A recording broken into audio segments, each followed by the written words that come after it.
a little goth, alternative, and into Ouija boards and tarot, which is my type. Oh my God, that's like my type too. Hi everyone, and welcome to my channel. So this is Jib Jab in the Queer Lab.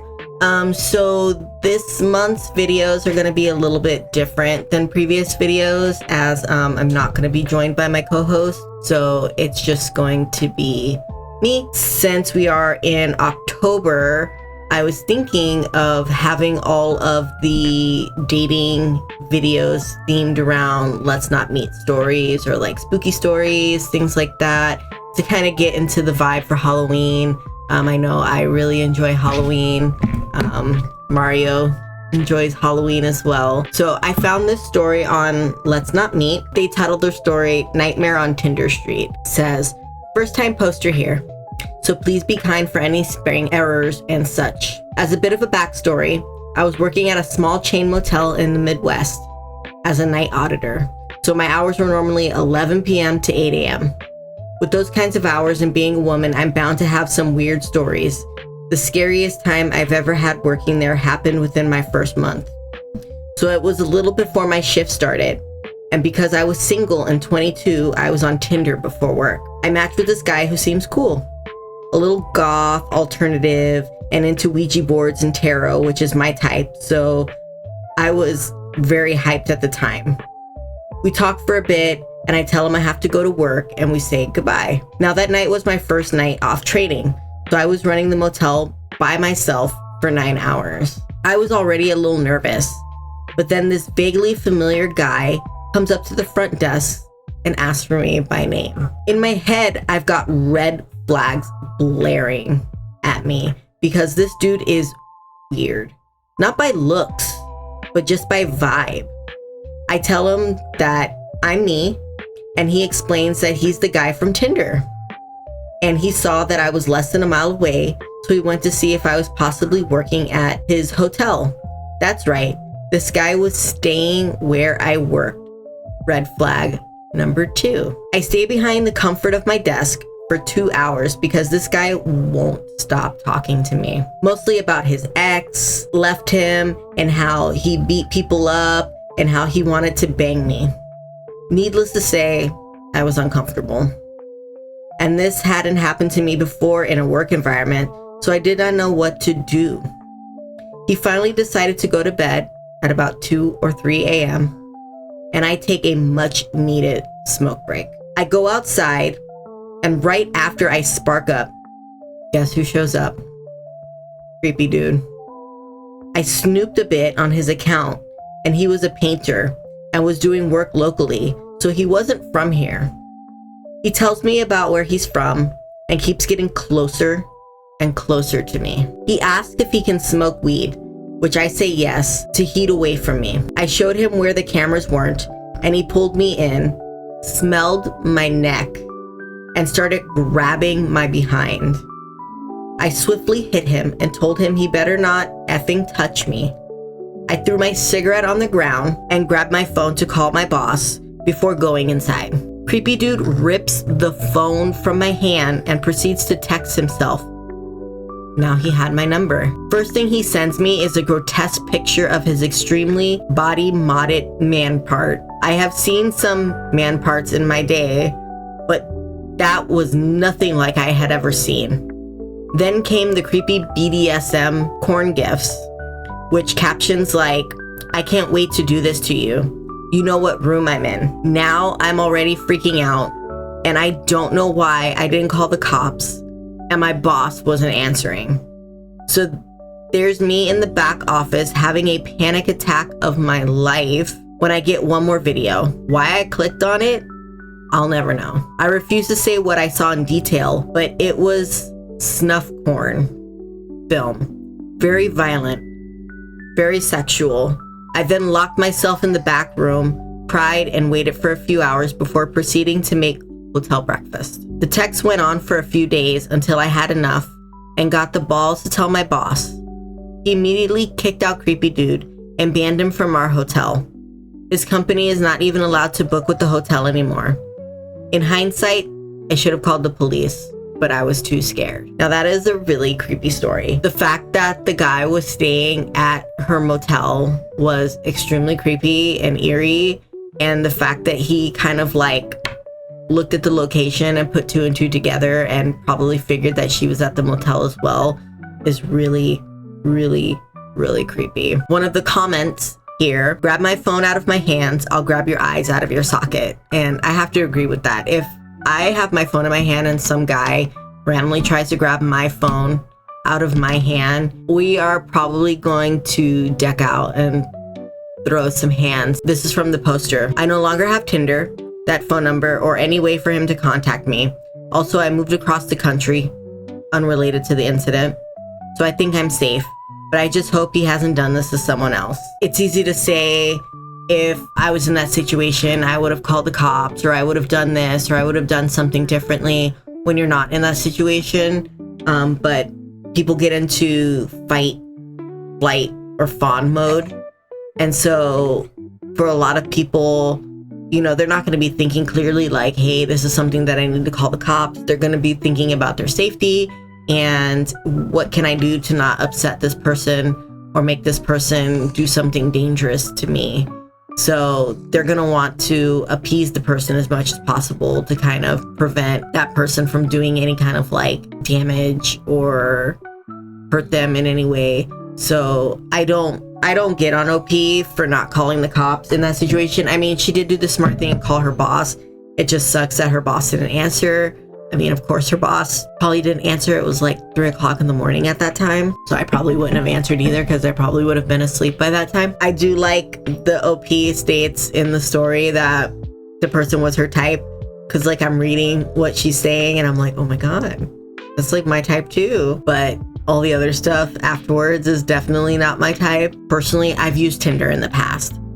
I've never had very much luck with Tinder in the past. I don't know, it seemed like a lot of the people that were on Tinder were like models or people that were just out of my league, I guess. And so I never really matched with a whole lot of people on Tinder, so Tinder wasn't really successful for me, but I'm kind of glad reading these stories. There are some crazy people on Tinder. For this story, it's called Tinder Meet Up. First, I know better than to meet people in their homes, so yes, this was stupid of me. I acknowledge that I acted in an unsafe way for my own well-being. I know as somebody who dates, it's very important. Number one rule is you do not go to the person's house because you can really put yourself in a precarious type of situation. So it's really important that you meet in a more neutral setting, a more neutral place where there's going to be people around, where you're not going to be alone. So word of advice, ladies, fellas, in-betweens, do not ever go to a person's house to meet them if you're meeting them for the first, second, or third time, because you never know what kind of situation you're going to be putting yourself into. I had posted this on another subreddit. It got removed, but someone suggested that I post it here. I met B on a dating app. He has been awkward to talk to, but we have stuck to texting, so I thought maybe it was just nerves and the form of communication. Guilty of that. I know I'm a better texter than I am talking on the phone. We have similar interests, so I kept the conversation going. He messaged me the other day asking if I wanted to come watch the new season of The Witcher. I hesitated and asked if he was inviting me to his place. He said yes. He also quickly added that his female roommate was home, or else he would not have asked. I decided to go. Stupid. I know. Enter the apartment, and he is the only person there. Sat down other side of the room from him and got up and came to sit beside me. He turned on the show, and next thing I know, he has his pants down and is asking me to sit on his lap. No condom. I am not on birth control as I just got divorced and I'm currently waiting for doctor's appointments.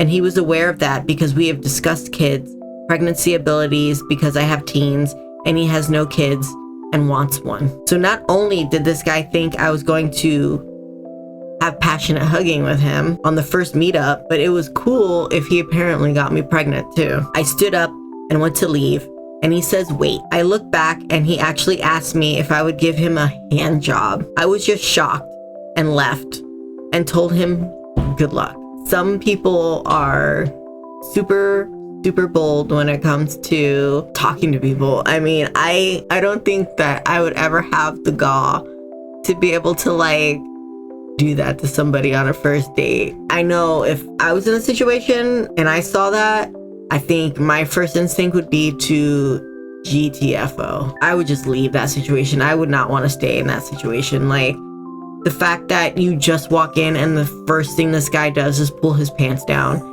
and ask you to sit on it. Like, that's a big red flag, a big no from me. Somebody comments, at that point, he has rocketed past inappropriate and straight into possible SA territory.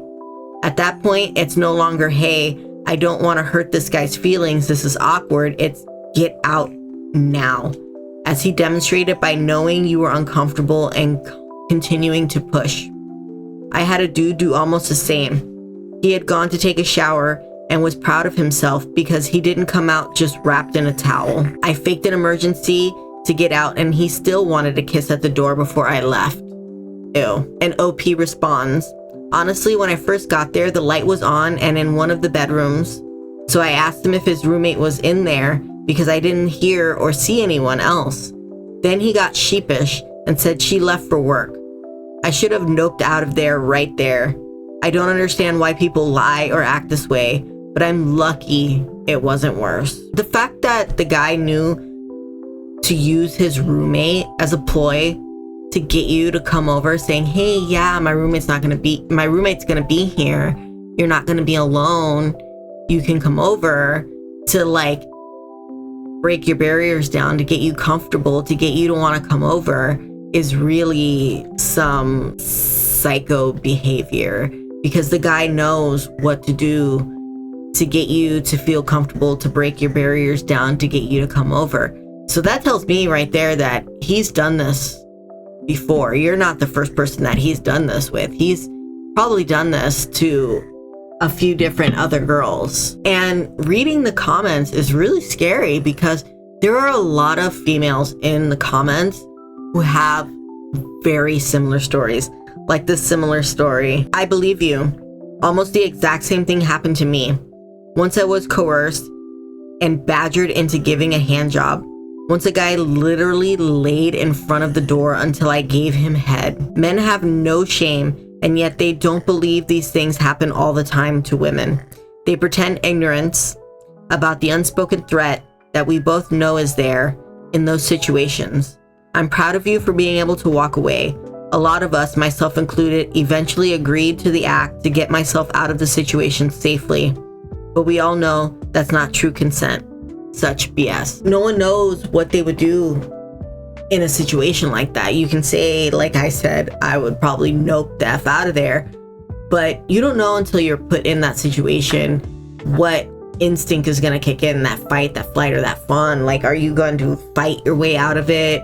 Are you going to take off and just get out? You might do something to appease that person so that they don't hurt you, because you don't know how dangerous that person could be. That was my posts for the day. I hope I will catch you guys in next week's video. We're going to continue this all month long, where we're going to read some creepy stories pertaining around dating and relationships. I hope you guys take care of each other. I hope you guys take care of yourselves. I hope everybody has a safe October, and I hope that I see you guys next time in the next video. All right, thank you.